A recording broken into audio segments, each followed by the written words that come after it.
Hello, welcome to another Tonalist landscape oil painting demonstration with your painter in residence, M. Francis McCarthy. And the painting I'm bringing you today is called Golden Dusk. It's an 11 by 14.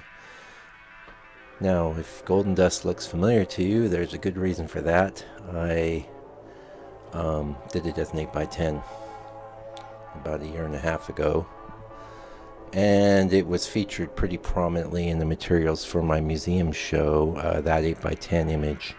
I had a goal in mind at that time to do a larger version, and when I get my new, bigger studio, I intend to do some very large versions of some of the motifs that I think are the most successful.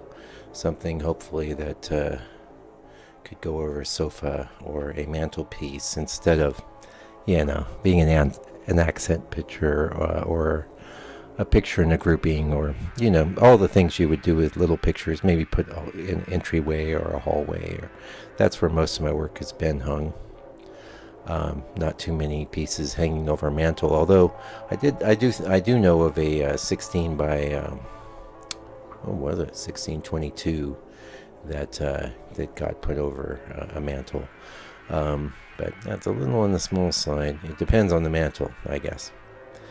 Anyway, this is one of those paintings. It's all themed in golds and reds and russets and things like that. And it was really easy to paint, I have to say. I've mentally figured out this painting, and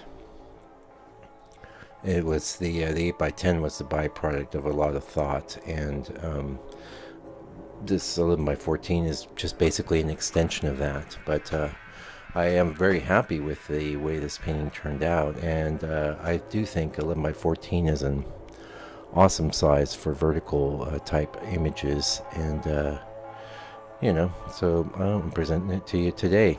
Yeah, I have a few other nice new ones that I'm going to lay on you guys. Wow, how many? That's the question. Yeah, at least 2 or 3 I'm looking at here that I haven't shared yet.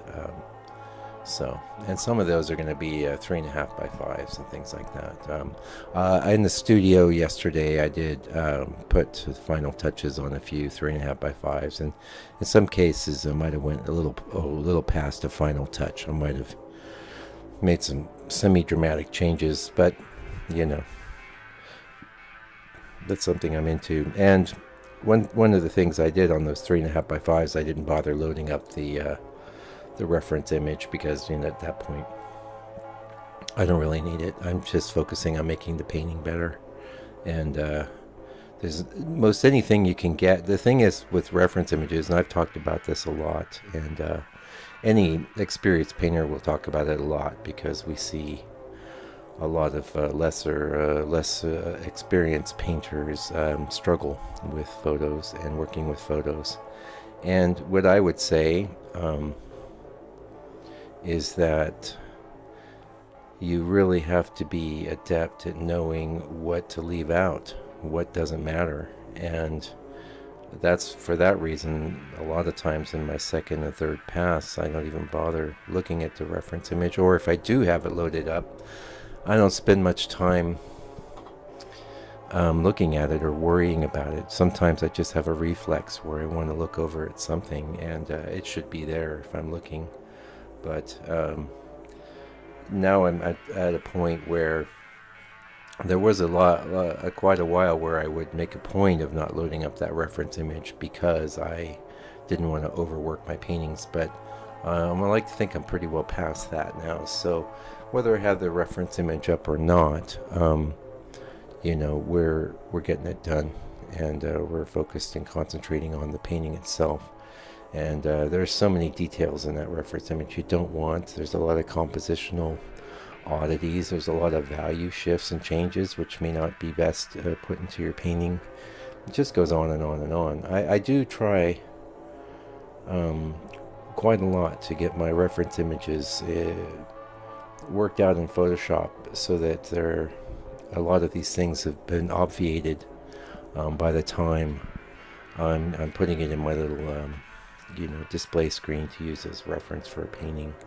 And that certainly helps, but even then I don't bother blurring the thing or eliminating a detail. I like everything to be as crisp as possible, just because that's how I like it.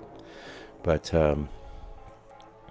even with all that, if I feel like making a major deviation in the process of doing the painting, I will do it, and I won't hesitate, because it's just inspiration. And like a lot of people come into my studio and ask me, oh, do you paint from photo reference or your imagination? And I say, well, I always start with reference and then finish with my imagination. And the main reason for this, and I've discussed this before as well, but it bears repeating, is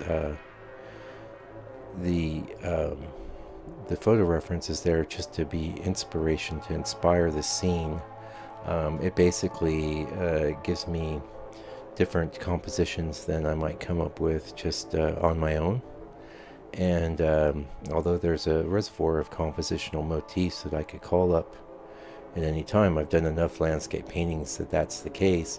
I think that you can get a bit samey if you're just working purely from the imagination. Now, that said, this last week I was doing a bunch of larger redos, and they're not by large, I mean 8x8, so that's a big jump up from a 5x5 or a 5x7, but still not a large painting. But those are just, it's really fascinating to watch my own process, because like I've discussed in the past, I usually just start with some kind of radical glaze, that's completely, if you were watching, you go, oh my god, you just ruined that painting,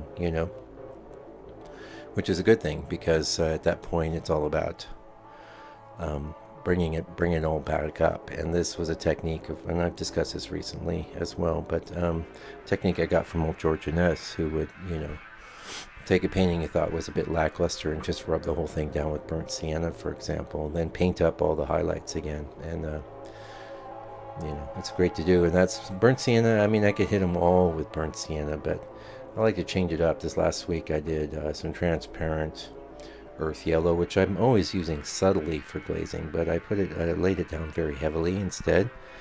Now that gives me a yellow that's not a reddish yellow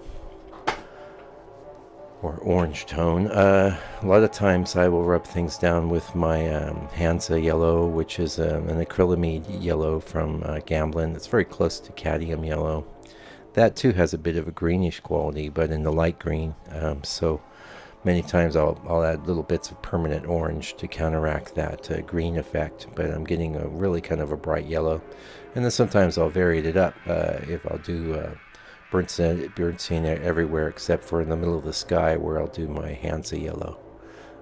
And all of these glazes, in the case of the redos, are applied very, very heavily, to the point where all the darks, actually I can't say all the darks, like if I'm glazing with that Hansa yellow, my darks need to be restated completely, because that's semi-opaque. Whereas if I'm glazing with the burnt sienna, it's actually transparent earth red from Gamblin. I always call it burnt sienna because Winsor Newton, that is their burnt sienna tone. Anyway, whoa, hey, we're getting close to the end here. Enough rambling for now. Thank you for joining me today. Please click like and subscribe if you haven't already. I would appreciate that.